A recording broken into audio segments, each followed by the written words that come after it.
welcome back to the Constitutionals Podcast, the entertainment business news podcast for the website cpluscomedy.com. I'm your host, Chad White. Like I just said, this is a podcast. I forgot. I'm looking at something else online, and I forgot what I'm supposed to be saying. Episode 358. I'm looking at, I just clicked on Blu-ray.com. It's in my favorites. And I see that they posted a review for the Scarface 4K Blu-ray. And I was perplexed. All right, that's not what we're talking about. Here we are in the throes of November. I have, the industry's in flux. People don't have projects. People do have projects. Things are getting picked up and canceled. All that is to say is I have an interview. You see the title of the episode, 358. Tiffany Haddish. She has a new show she's promoting with her friends, Selena Martin, Sharmona Long, and Sparkle Clark. They went on it's called, what's it called? Tiffany Goes Off? Tiffany Haddish Goes Off? It's a 6-part documentary series. For people who don't have time to say the entire word, docuseries is the portmanteau that you need instead of documentary series. I have to rush through things. I have to rush through life. How dare I? I can't be bothered to say anything less than docuseries, anything more than that. Tiffany and these women, her three closest childhood friends, went on a 4-week-long adventure exploring Africa, connecting to the continent and all that stuff. It's a very vulnerable show. I watched the first episode, as I hinted in this interview. And there's some revelations, there's some arguments, there's some just bonding. It's a journey of growth. I'm looking at the producers. I see Will Packer's name. Will Packer. It's a pretty big producer. Apparently, Tiffany made this promise to these young ladies that when they were all younger, when they were growing up, she's like, I'm going to take us on a trip to Africa. And they did it. Or Tiffany did it. It's very kind. Here's a little some information. Back in 2017, when this website was, I have to do the math, 3 or 4 years old, I received an email from, oh God, I don't know. It was obviously a PR person. And they were promoting a young Tiffany Haddish releasing a comedy special. What was that comedy special? Tiffany Haddish 2017 comedy special.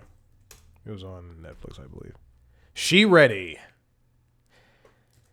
received an email about interviewing a young Tiffany Haddish. Now, this was maybe 3 or so months after Girls Trip. So her career was already pew. And they asked me, do you want this interview? I said, yes, please. And then the crickets. They were like, yeah, okay, we'll set something up. Crickets. I followed up. Crickets. I went to go check that email chain just to make sure I'm not lying out of my butt.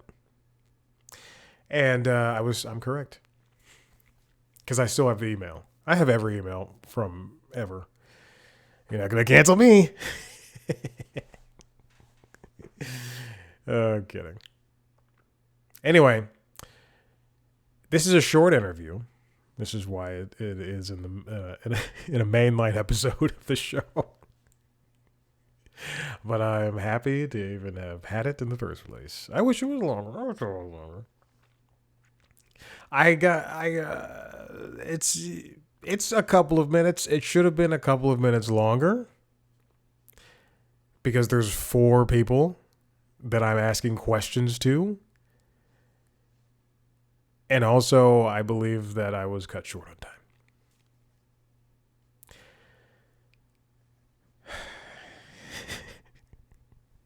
Anyway,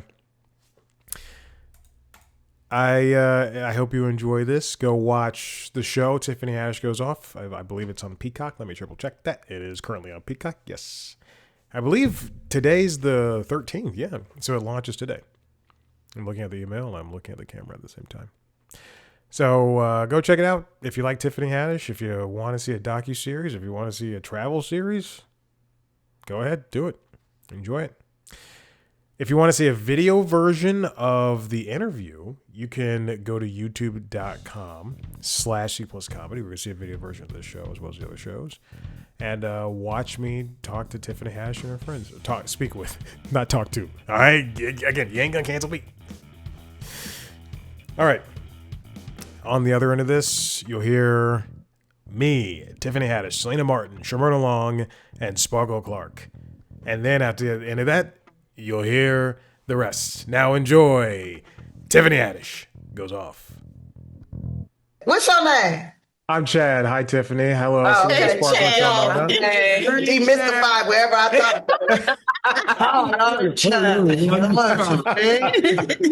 Good to meet you. Put your sexy voice on for me. You got that credit. Well, Tiffany, let's see. In 2017, we had a misconnection. I was supposed to interview you for She Ready, and then your people never got back to me. So this is kind of like It's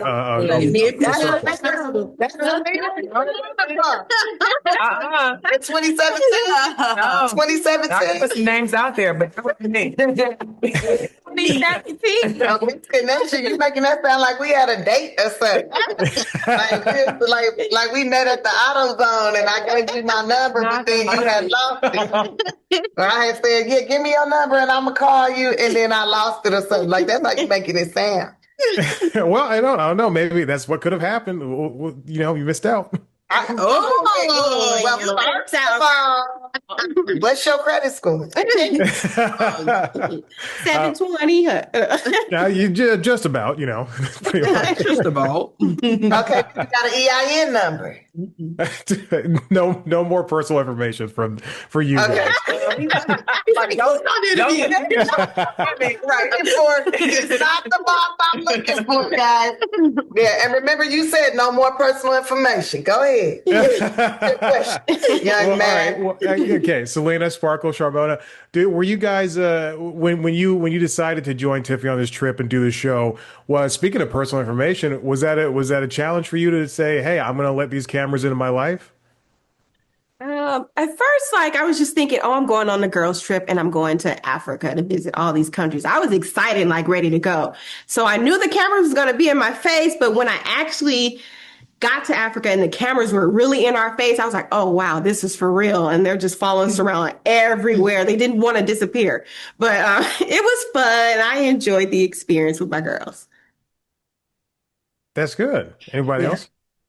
I was struggling with it a little bit because I was like, we're in council season. I was like, I have real clients. I have real people. I have a real job. I have a real job. Just like a camera following you. You ever say, hey, No, I just mean You got a real at my job, I don't have cameras following me. And I have there are cameras everywhere where we go. So there's always cameras. You know what I'm talking about. I know what you're talking about. But I like how you're trying to clear it up so they can understand what I'm talking about. Yeah. Trying to make sure Yeah, to go on the trip, that part was exciting. The idea of it, to be able to go somewhere new and visit all these countries. But the fact that the camera's going to be there, that was the part that was kind of Oh no. Let me think about this. Right. And for me, I was like really excited about taking my friends somewhere because I've been talking about this for years. But there was this little concern, like these are my friends, my people, and I know how the world is. And I really don't want to share my friends with the world, but the world deserves this type of goodness too. Now, if y'all mess with my friends, I promise you I'm gonna come for you. Yeah, I like the threat. Well, Tiffany, I watched the first episode. That wasn't a threat, sir. That was a promise. It was a promise. I said promise, and I keep my promises, just like I promised them 20 years ago. We're going to Africa. Yep. Okay. I keep my promises. Like, I'm going to call your phone. You're going to be surprised, too. You're going to be like, how'd you get my number? The same way I get anybody's number that talk mess. Finder, peoplefinder.com. I want to ask you about the stand-up bit. I watched the first episode and I saw how you said you struggled with, doing stand-up for this audience that wasn't naturally yours. But I do want to counter that with it's people like you and Kevin Hart and Gabriel Iglesias who can go around the world, and I think your comedy does translate to different audiences around the planet, even if they don't necessarily speak the same language or come from the same background. I know, because we all have sex, right? Yeah, yeah, very much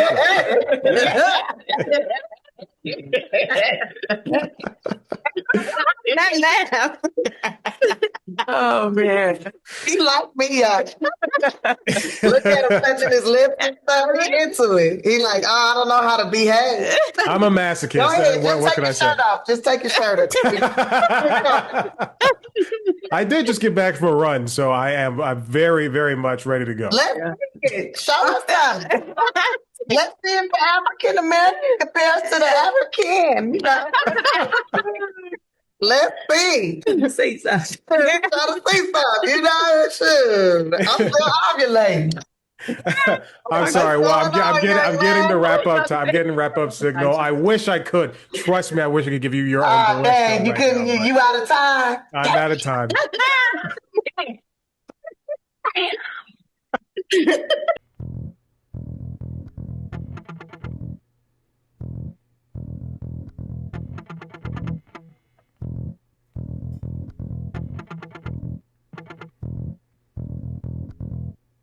Welcome back.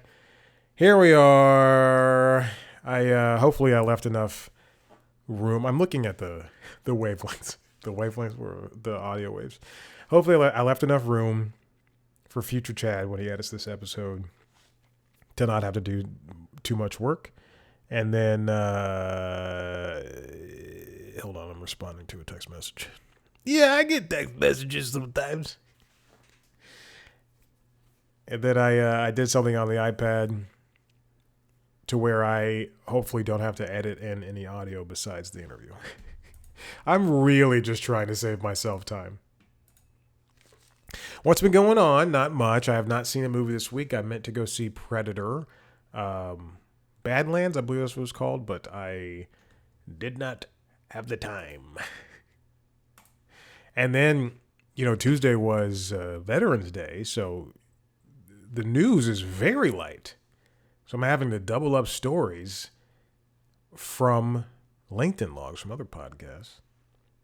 Last night I watched the first episode of Pluribus.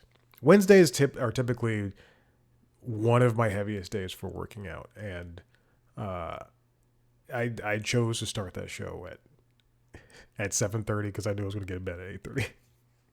But I put it on, and on the other side of the couch, you can't see it, I have a very shitty Haverty's couch that I got on Facebook Marketplace. And with it came a very shitty Haverty's chair. I say they're shitty now because they have been not destroyed by pets, but they have been worn out by pets. There's not scratches. I'll say the arms have some pilling because of cat scratches. And then one of the cushions has been maimed. The inside of the cushion has been maimed. So it's a little lopsided seating. Anyway, and I was sitting in the chair, and it has an ottoman with it. So you're basically stuck in this chair with this ottoman. That's in it because they're giant. You're stuck in it, and that is typically the chair I sit in when I watch golf or I watch football, and I doze off periodically. And boy, oh boy, watching Pluribus, which is it's an excellent show from Vince Gilligan. He reteams with Rhea Seehorn, and I just started falling asleep. It's a heavy day. It's a heavy workout day for me. I've already had dinner. I turned on this thing at 7:30, and I have roughly an hour and a half before I typically get to bed. And I'm sitting there watching it. I'm currently working my way through the DLCs for the two most recent Pokemon games, Scarlet and Violet and Sword and Shield. Did I say Sword? Sword and Shield. And I finished the Sword and Shield one last week, and I started the Scarlet and Violet one this week. I am at the Elite Four for Brilliant Diamond. It is, and I've been there it's an embarrassing amount of time, but I've been there for at least a year and a half, 2 years probably. And it's so hard, and I'm just not a person who, I used to, when I was younger and I was playing Pokemon games, I would grind the shit out of my Pokemon, and then, you know, I'd be at level 90 before you reach the Fantastic Four. What's it called? The Elite Four. And now I'm just, this is stupid, but now I'm just like, let me finish this game. Because you spend 40 hours with a game. For Persona 5 Royal, I spent 120 hours in that game doing everything. I did everything in Persona 5 Royal, and I took my sweet time with it. And I love that game, and I want to play it again. But right now, I can't put that type of emotion into a game. And quite frankly, I've mentioned this multiple times. I'm trying to beat these Pokemon games before I allow myself to get Legend ZA. Anyway, so I was sitting there just catching Pokemon, watching Pluribus, and then I felt myself nod off. Like, if you've ever seen a child, just like a young child who's been expending energy, fall asleep where they sit, or if you had a puppy or a kitten and they've been expending energy, and then, you know, they fall asleep while they're eating, or they fall asleep while they're just like walking. It's almost a narcoleptic episode. Anyway, I felt myself just kind of doze off playing Pokemon. I would turn that off. Let me just focus on the show. Let me get through these last 40 minutes. And then if you haven't seen the first episode of Pluribus, which I urge you to, it's one of the few shows on Apple TV that is interesting enough to watch. Some stuff started happening in that first episode, and then I decided, all right, I'm going to power through this. I'm not going to turn it off. I don't want to stop halfway through. I got through it. It's good. I enjoyed it. Pluribus. I'd have to watch the second episode at some point. Anyway, that's what's been going on. I beat Uncharted Lost Legacy a couple of days ago, and that was fun. It was nice to finish the Uncharted saga. I have a Vita. I don't want to buy Uncharted Golden Abyss, but I enjoyed that Uncharted thing. What else? That's it. I don't have much else going on. But I did just find a news story, so we will talk about that. But first, Valve has introduced speaking of video games, has introduced a brand new, a trio of Steam-based products. Steam, the company, or their company, Valve's company. Steam has made a new VR device, a mini PC, and a controller. If you are a fan, I don't have the Steam Deck over here. If you know what the Steam Deck is, Valve made a Steam Deck, which is a mini PC with a screen on it. It looks like a Nintendo Switch. It's a little computer. that can do computer things, but also its main purpose is to play games. Now, this new Steam machine, we'll start with that, is and I linked to IGN. Wesley Yin Poole has Valve's next gen Steam machine and Steam controller. The big interview. He sat down with hardware and software engineers from Valve to talk about this. But the new Steam machine looks excellent. It looks exactly like how I want a modern mini PC to look. It is, quite frankly, just a black cube. It looks like a piece of obsidian from Minecraft, if you can remember that. And on the bottom, there's, I believe, 2 US. Oh, I can just click on these pictures, and I can just throw the pictures up on here. On the bottom, if you're watching the video, you will see there's 2 USB ports and a micro SD slot, I believe. There's a giant fan on the back with there's an HDMI, power, Ethernet, USB-C, and it looks like another USB-C, and maybe that's a display port. I don't know. And then 2 USB-A. So it looks like 1 USB-C and a display port. So I might be wrong on that. Okay. And it looks like it just looks like a nice machine to buy. And there's also obviously a dedicated power button, and then there's a light bar on the front that will show you things. I think it looks great. I wonder what the price will be. They said it's going to be competitive for all 3 of those products. If I could imagine, moving on towards and there's a lot of coverage on this from so many different companies, from so many different people, that you'll see that everybody will have their takes on it. But I wonder what the prices will be for something like that for a mini PC. Now, I have a Mac Mini. It's an M1, and it's a mini PC. And it's, I think there's a lot of need for mini PCs because you can build your own PC, and that's great, and that's wonderful. I don't want to do that. I know it will be cheaper to build my own PC versus, just buying something that's already outfitted, but it's just much easier to go to Apple or to go to Asus or whomever and say, give me this laptop, give me this PC. I would rob them immediately. And to have, Steam putting out their own version that works. I'm not a huge fan of Linux. I know people love Linux. Oh my God, Linux. I would rather have Windows. If I could put Windows on the Steam Deck, I would do it. You can. It's a little too involved for me. and by involved means I just don't want to sit down for the hour it'll take. Meanwhile, the hour it took to set up, Emu Deck, I'll do that in a heartbeat. Ooh, let me get my emulation game on. Mini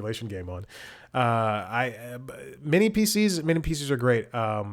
And for everything you can do on the Steam Deck, which I believe the Steam machine, this new Steam console, they said it was 6 times more powerful than a Steam Deck. That's great. Steam Deck is excellent for this on-the-go stuff. And in this interview, they say that Valve says that 20% of players plugged in their Steam Decks to bigger screens so that they can play, which is not a lot of people, but that's still enough for them to look at this segment and say, hey, maybe we can, fit in with the consoles. Now, here's the thing.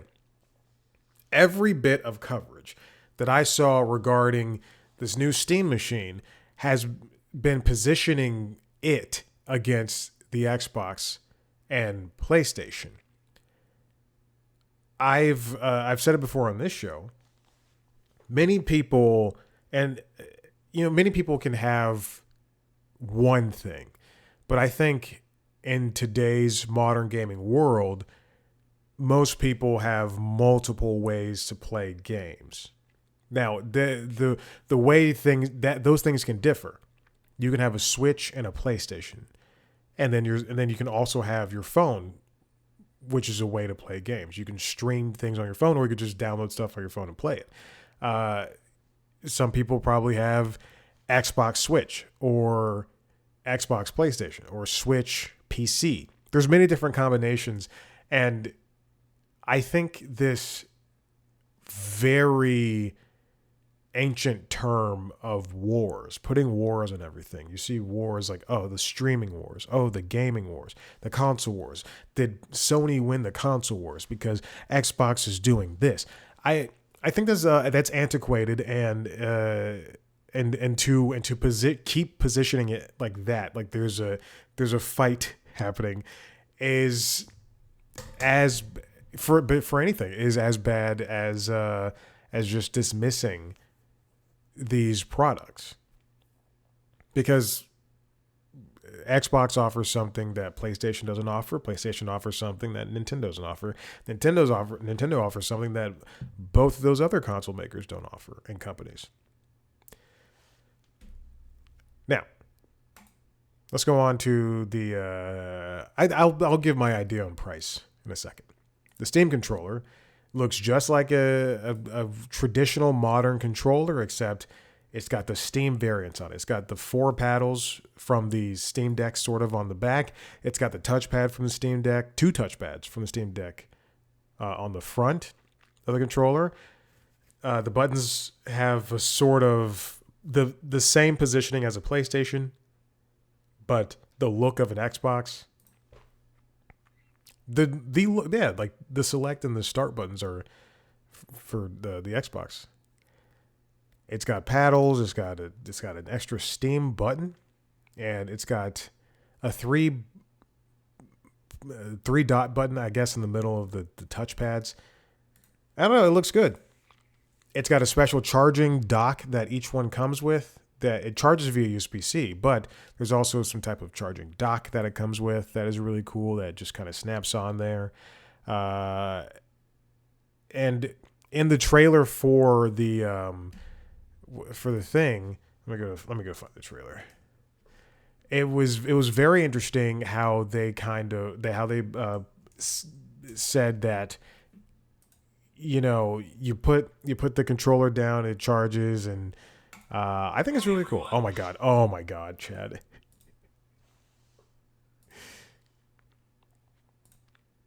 Now you can watch the video as it plays. I think let me skip ahead to the controller. Here we go. That's the VR. Oh, where's the controller? This show is bad. All right, let's skip ahead. I think it's a controller that is good for PC gaming. Yeah, here's the dock. So if you're watching the video, you can see it kind of just snap on. I think it's really cool.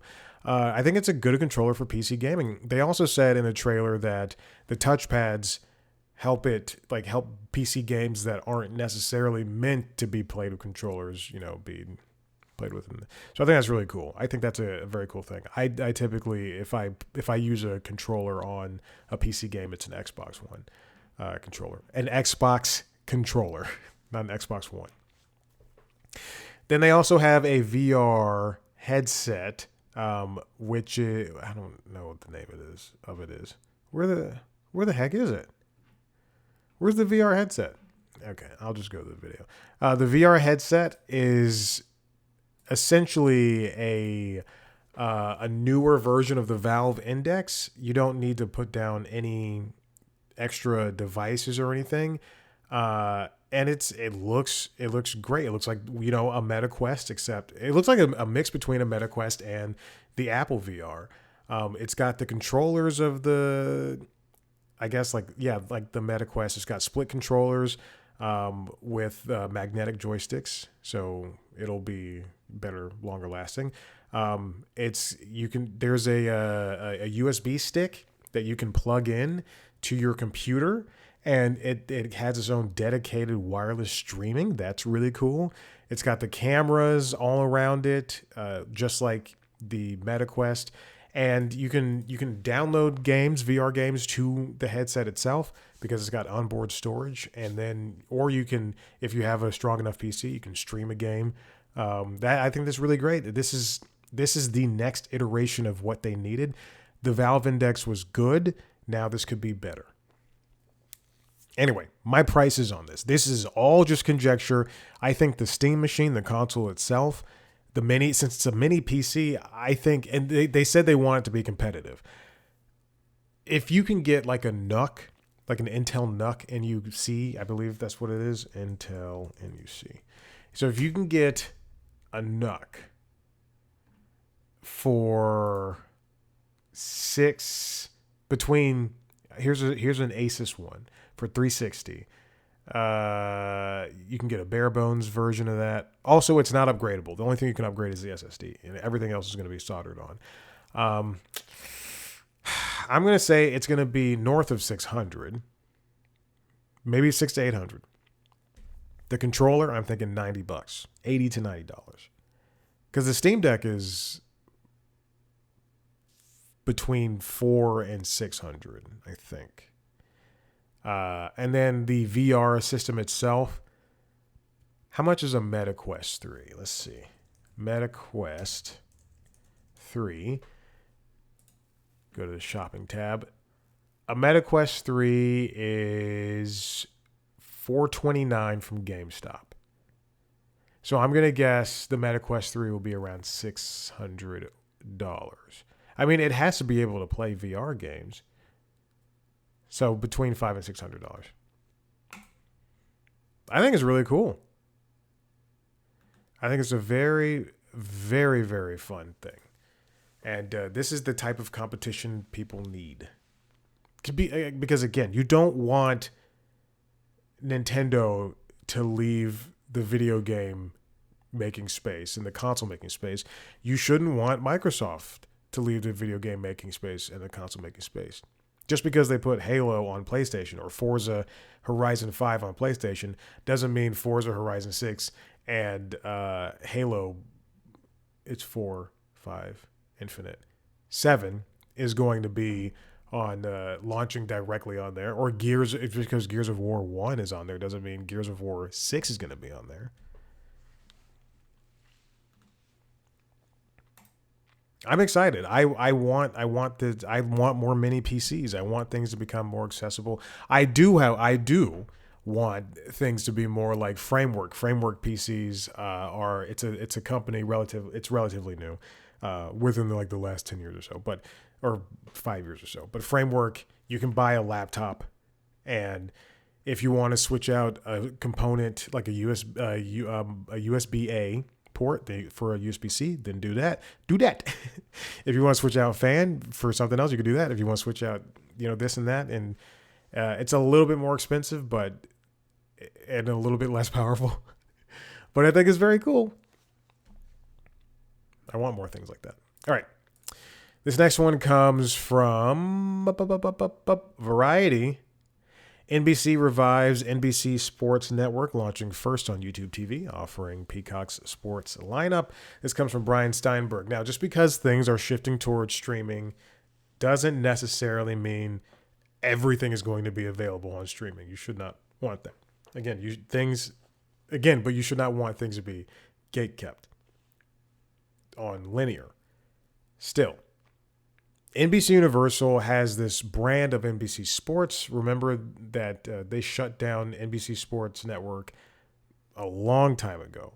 And now they don't have a lot of places to air the upcoming sports that they have. They have basketball. We're hurtling towards the Winter Olympics. So why not take this opportunity to bring back the network that was dedicated to sports? NBC Sports Network is going to have sports programming that usually streams on Peacock, including Monday night NBA games and the Gold Zone Olympics Whip Around show. And it's probably going to have some other ones. Some people don't have Peacock. So this would be a great, and they do have cable. And if you're asking who those people are, they're probably in the middle of the country, or they're probably older, or you know what, they probably don't want Peacock. So NBC Sports Network shut down in 2021. Now it's going to return on YouTube TV first. And it's going to basically have the upper hand on ESPN right now because Disney is not currently on YouTube TV, which is unfortunate. I got the $20 credit email, which is great, but I would also like to have Monday Night Football back. It's not that I watch every single time, but I did miss a Cowboys game, so that pissed me off. And they lost, they lost because I missed it.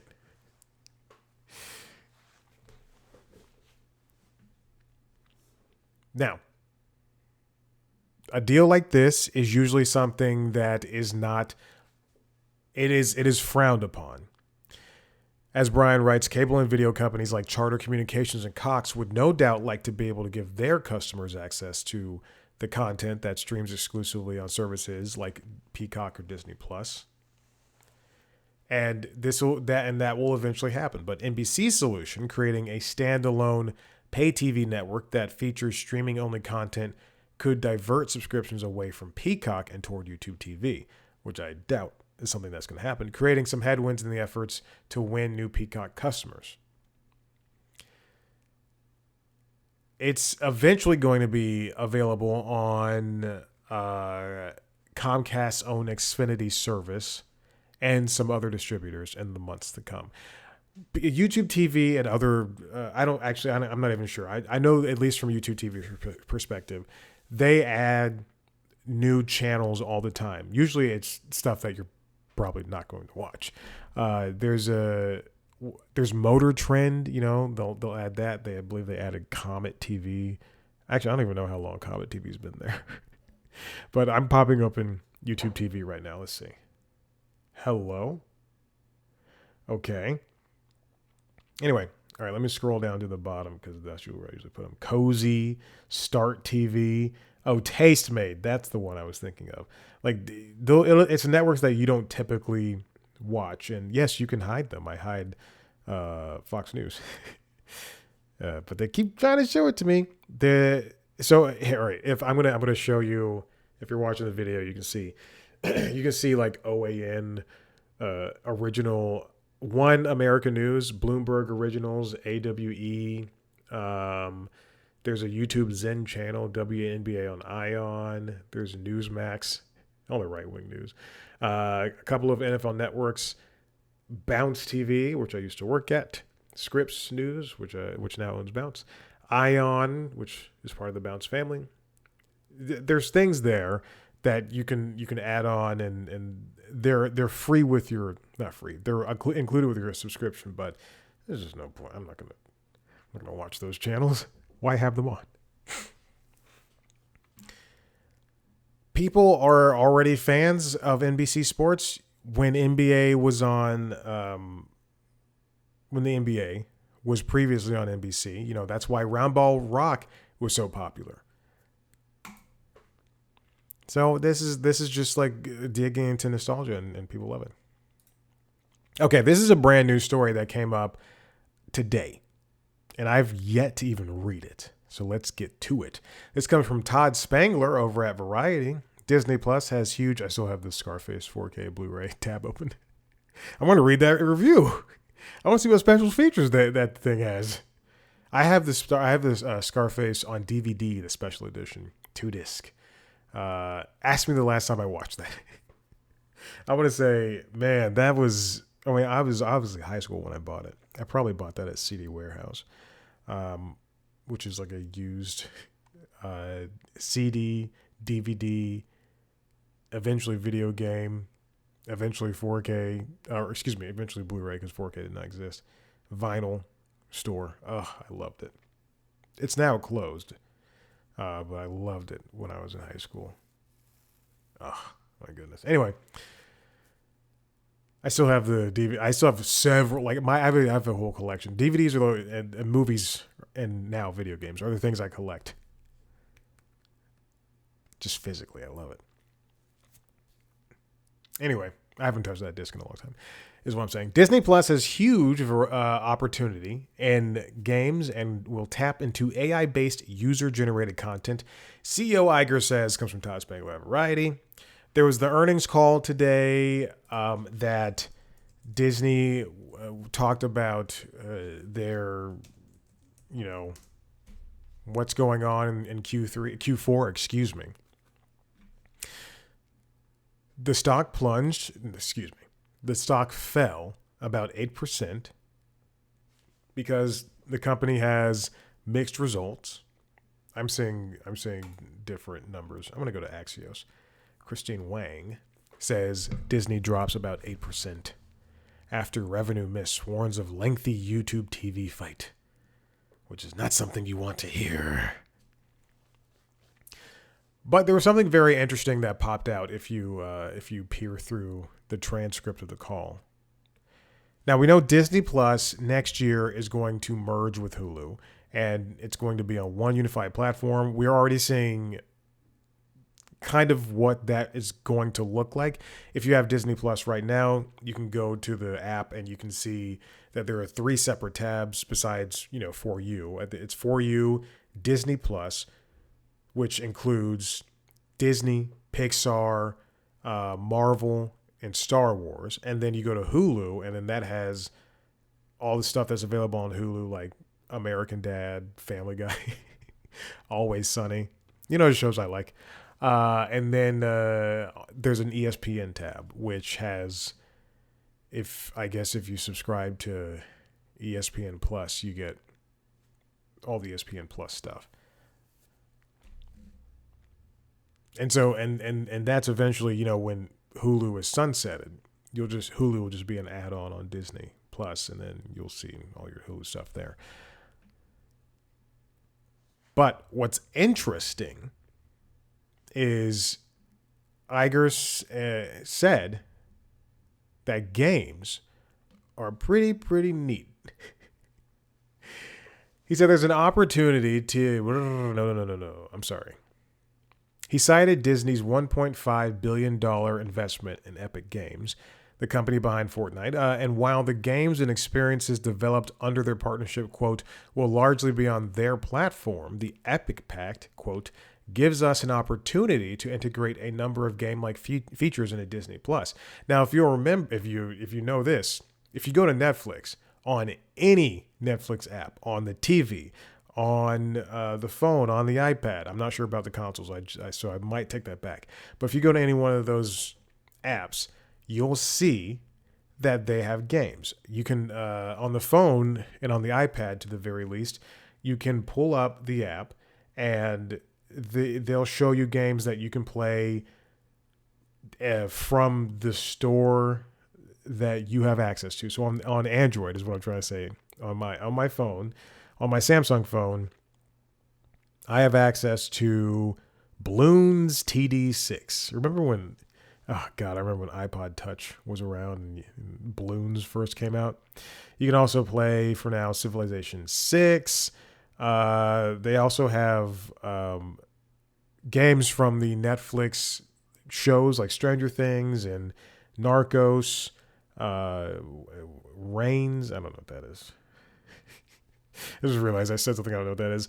They also have games that they, I guess, were purchased. They purchased exclusivity packs or time limits for, like TMNT Shredder's Revenge, which is a console game and a PC game that is available on mobile only via Netflix for now. Civ 6 was a part of that too. Cool. I didn't know you could play Civ 6. There's also Dead Cells. They have a Netflix edition of that, which includes all the DLC. But you don't own these games. You Grand Theft Auto, San Andreas. You don't own these games. You have access to them because you have a subscription to Netflix. And what's interesting is a lot of those games, I don't think Dead Cells and I don't think GTA 6.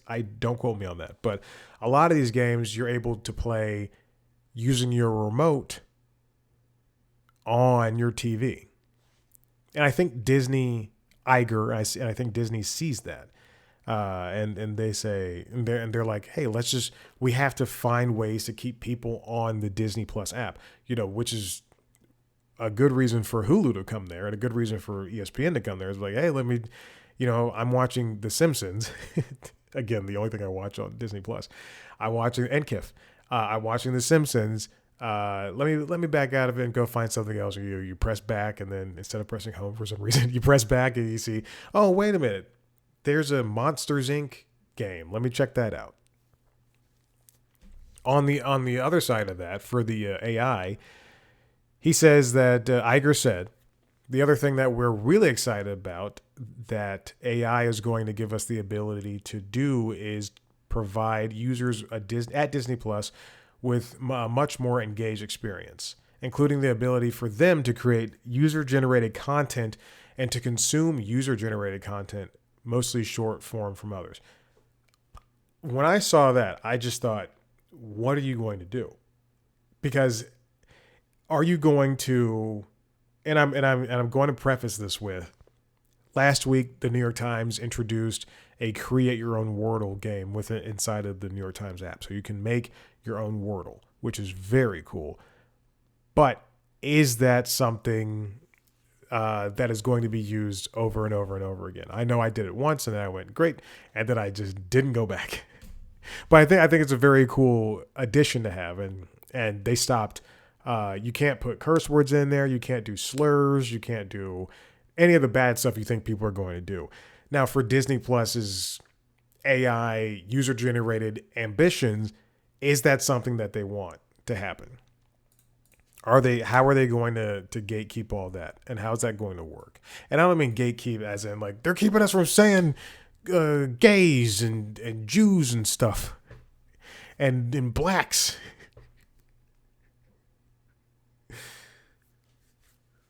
I mean gatekeep as in, we have to watch over that stuff.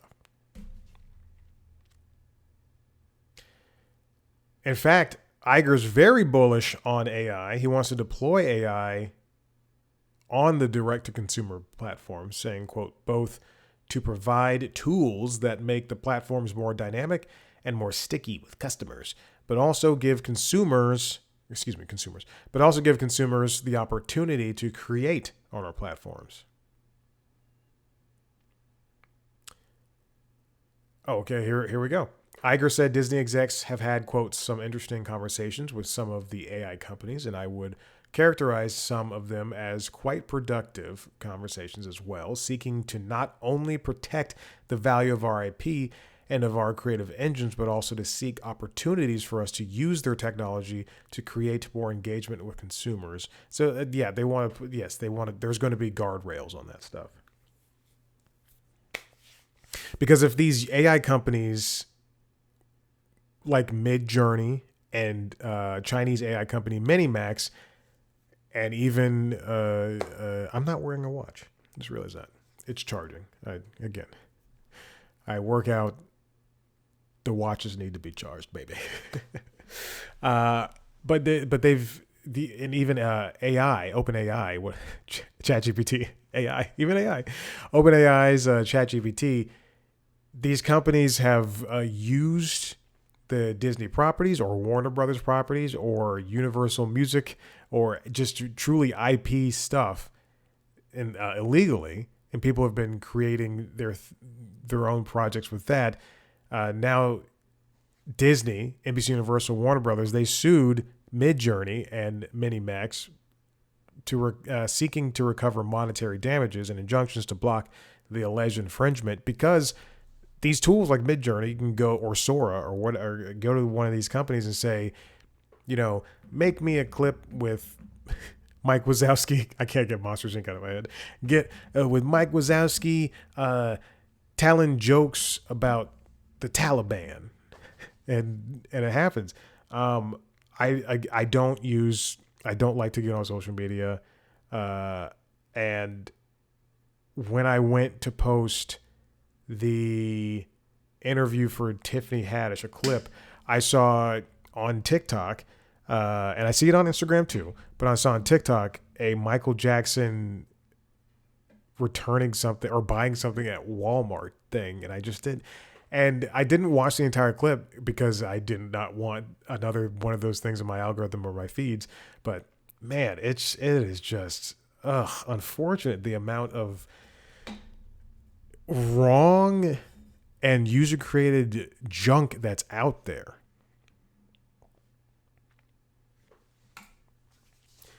So I'm fine with Disney, looking into AI, but I think they should be a little bit easy on it, a little trepidatious with it. I'm trying not to use trepidatious too much. They should, because it's not something that they should rely on. And if you are Disney Plus, and I've been thinking about this for the past couple of weeks as HBO Max has become an expensive subscription to not have a lot of HBO or DC Comics or Cartoon Network or even Food Network, because it's now Discovery owned product, but to not even have like a lot of those programs and movies, it's just become so expensive, and it doesn't seem like it's, and I hate to say this, but worth it. Whereas I go to Disney Plus, and besides The Simpsons, I go to Disney Plus, I can see every Marvel movie, because last Saturday, and I thought about this especially last Saturday, I wanted to watch a movie as I was cycling. I had like 40 minutes of cycling, and then like a 30-minute yoga class, and I was like, I'm like, if it's 8:00 in the morning on Saturday morning, let me watch something exciting. And I put on Blade. I'd never seen Blade. I said, let me watch Blade. And it was right there on Hulu. It's also on Disney Plus. And it was great to have the access to that.